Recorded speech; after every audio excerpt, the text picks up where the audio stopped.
I've fallen in love with Colossians. He ends in this incredible vision that in Christ, God is reconciling all things to himself.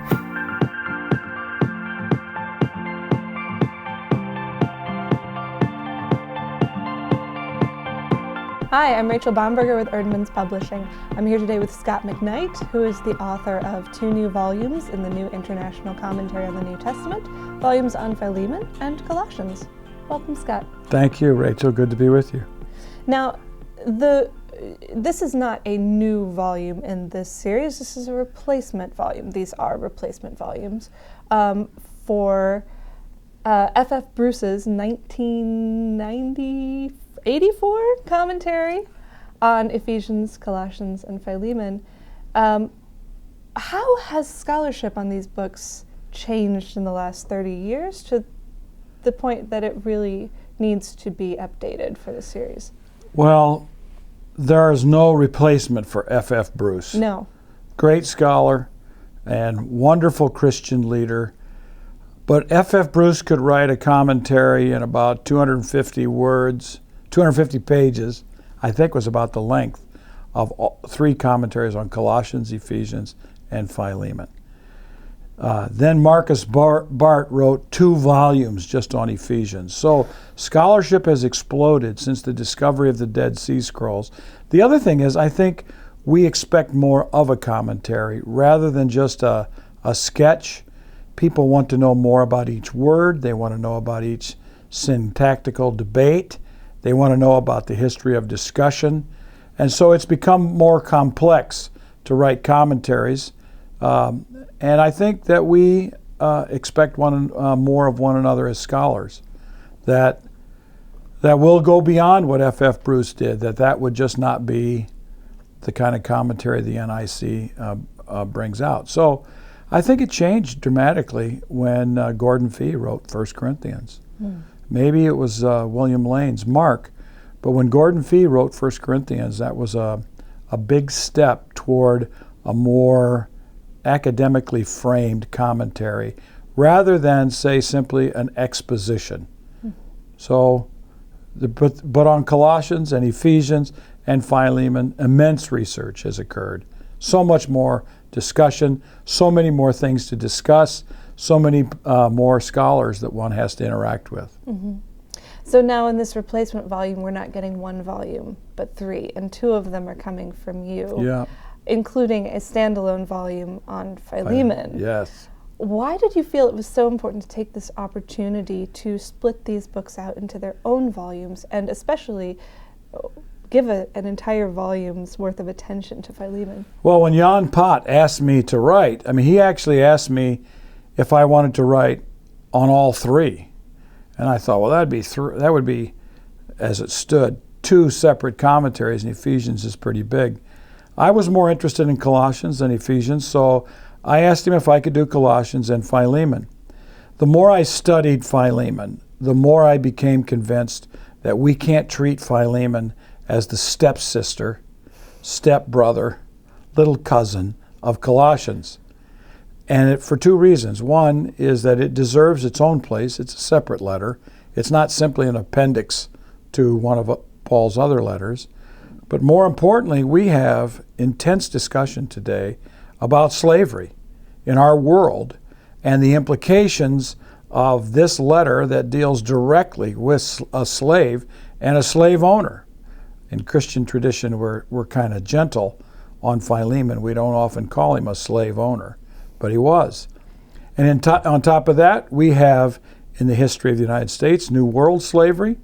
On top of that, we have the implications in our society today, massive implications brought out by a recent book by Patterson called The Cultural Matrix, is that slavery still has lingering impact in the inner cities, especially in the African American communities throughout the United States, still suffer from slavery. So I wanted to give this book a separate standing because it has a separate message and has a message all of its own that deserves its own place. Now, you spent a lot of time interacting with slavery in this commentary, not just what slavery was in the Greco-Roman world, but also the baggage that we bring based on our experience with American slavery and with slavery that happens today. Why did you choose to spend so much of this talking about this one topic? I wanted to get inside the skin of Philemon. Mm-hmm. I wanted to get inside the skin so far as possible of Onesimus, the slave. And I also wanted to speak to the current situation without this becoming a commentary on the modern world. I mean, it's still a historically constrained commentary. We're talking about what that text meant then. That's my focus.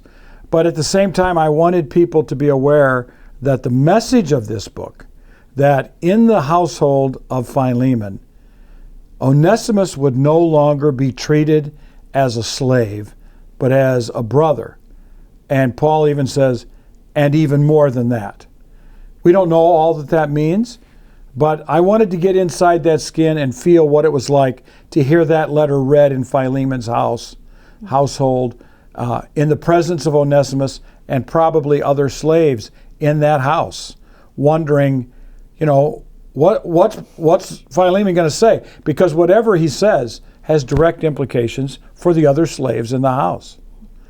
So I wanted to get inside that, but I also, as a person who's deeply concerned about the church today, I wanted to explore as much as I could in this kind of commentary the implications of this message for enslavement today and for the implications of slavery in the United States. So I was trying to, I think the book has to stand on its own. Yeah. It's got too much to say about the revolution that should occur in the church when people are no longer treated as slaves, but as brothers and sisters. Mm.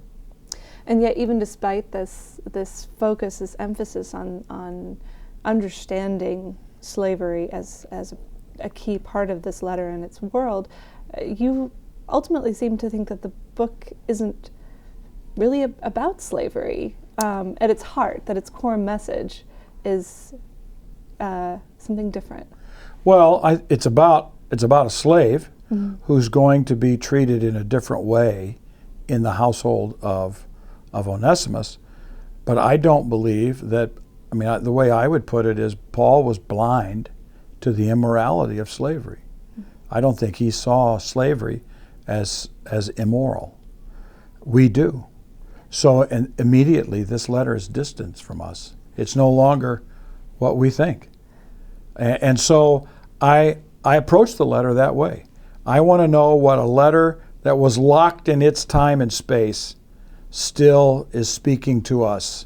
I want to know what that message is. Mm-hmm. So, and I think that what Philemon really presses home to us is that the church should be a place where a brand new kind of existence, where a kingdom society, where a kingdom of equals, and a fellowship at the same time of what I call of difference, ENTS, not just a fellowship of the sames, is that we achieve something in the church through the power of the Spirit to live in a way that the church, that the world does not see. Mm.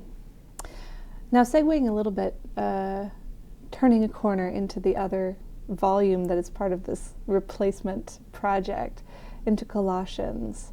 Why did you said earlier that you wanted to write on Colossians rather than Ephesians. Why is this? Well, it's 2 chapters shorter. No, I think I've taught Colossians many, many times. Mm. I haven't taught Ephesians as often. And I've fallen in love with Colossians. I love the vision of the Apostle Paul that is sketched in what is called the Hymn of Colossians 1:15-20, where Christ is the Creator, Christ is the Redeemer, but he ends in this incredible vision that in Christ God is reconciling all things to himself. Mm. He openly confesses and states that Jesus Christ is the Lord. He's the King. He's the Creator. He's the Redeemer of all things. Peace comes through Christ, not through the Roman Emperor. So I just sit there and think, this takes a man with considerable chutzpah to sit back in the Roman Empire and say, you may think you've got me in prison, but I'm a prisoner of Christ. You may think you have me in prison, but I'm free in Christ. You may think that you have lordship over me, but my true Lord is Jesus Christ. And then he calls this beautiful community, so far as we can tell, to a way of life that both enters into Roman structures, husbands, wives, etc., and at the same time starts to transform those structures in ways that they are now answering to Jesus as Lord and not simply to slave masters, etc., as Lord. So there's such a great vision. Now these are letters written not for scholars but for the church. What advice would you give to pastors as they go about preaching Paul's letters?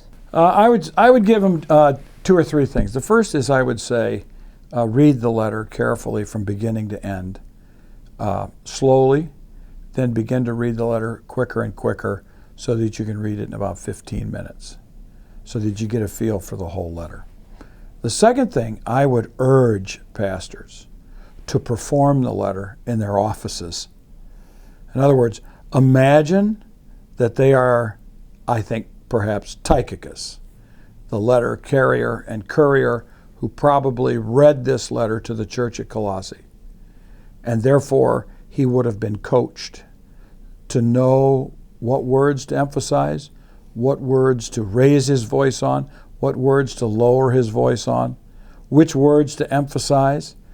And familiarity with the letter, I think, permits us to perform the letter in a way that we can imagine ourselves right into that church at Colossae, reading this letter to the church, looking at the people that we think are going to receive it. When we look at parents and we look at wives, we look at husbands, we look at children, we look at slaves and slave owners, that we imagine that we're talking to them and this letter is for them.